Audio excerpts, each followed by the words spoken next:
Ladies and gentlemen, my names are Vincent M., a resident of Mombasa, and a born-again Christian, and I am neither affiliated to NASA or Jubilee, but of independent mind.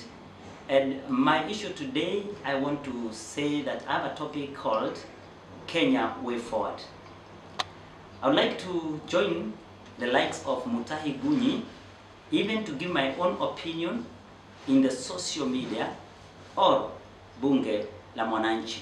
After weighing so much about what is happening in the country and the feeling of so many people in the country, which I regret, that it's so highly ethnicized and very tribal, I have an opinion that I like to give. I think Raila or Uhuru are not the problem, but the problem is the mistrust and hatred that is with the followers, depending on their support base. Yes, there is a feeling across board that some communities have been left in the cold, even after being some of the tribes that make the best brains in this country.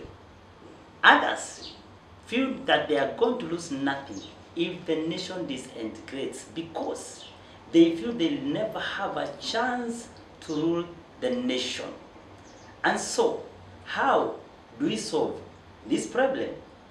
Now, because I have no place whereby I can place my opinion but in the social media, this is what I want to say. That secession is not a solution in this nation, because it has also failed in Southern Sudan. It has not addressed the ethnic situation in that country.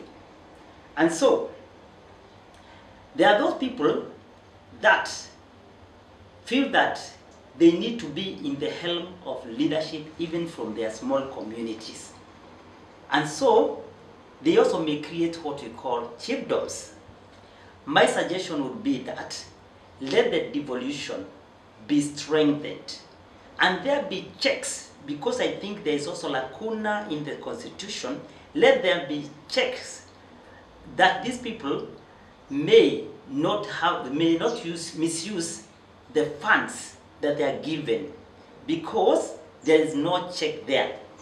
And what there should be is that if a person has misused the public money, let there be a way whereby it's going to be confiscated, their properties are going to be confiscated, so that there will be an end of corruption in the nation. Now, in this Bunge la Mwananchi opinion, that the counties should be given more responsibilities and more funds.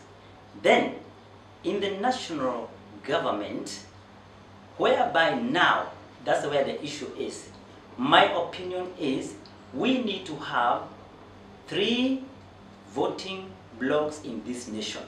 And this is what I'm terming as rotational presidency, so that we may address the situation whereby the other communities are feeling left out because they don't have tightening of numbers. And so before I now say how they are going to be divided, I need to put this thing forward. I am of the feeling that instead of us going for 5 years of elections, we need to be doing 4 years as it is in America. And in these 4 years, this nation should be divided in 3 voting blocks. So every block should be given 2 terms of 4 years. And those communities that are there in those voting blocks, they are supposed to produce the presidential candidates. That means no presidential candidate should come from one community for the next 16 years. Because if there are going to be 2 terms per every region, then it means it is going to take 16 years to do the rotational presidency. And so, again I say that we need to create the position of a prime minister. And this is how I've arranged it to be. If the president is going to come from one voting block, then the deputy president should come from the other voting block, and then the prime minister, who should be chosen or selected by the president, should also come from the other voting block. And that's how then the whole nation is going to feel covered. Now, we also need to create the position of the official opposition leader, so that this person is going to check or to put the government into check. And in this format, this is how I have divided these regions and these voting blocks with the counties, how they should follow even in the alphabetical order. Let me start with the Western voting block.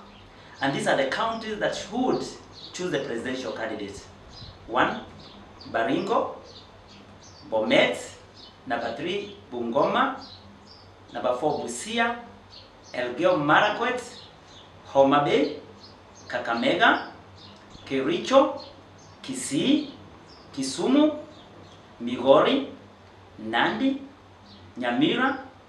Siaya. Trans Nzoia. Turkana. Uasin Gishu, Vihiga, and West Pokot. Those are 19 counties that should form that Western block. And then the Central block. And these are the counties: Embu, Isiolo, Kajiado, Kiambu, Kirinyaga, Laikipia, Meru, Marsabit, Murang'a, Nakuru, Narok, Nyandarua, Nyeri, Samburu, and Tharaka. And then the third voting block, I call it Eastern South voting block.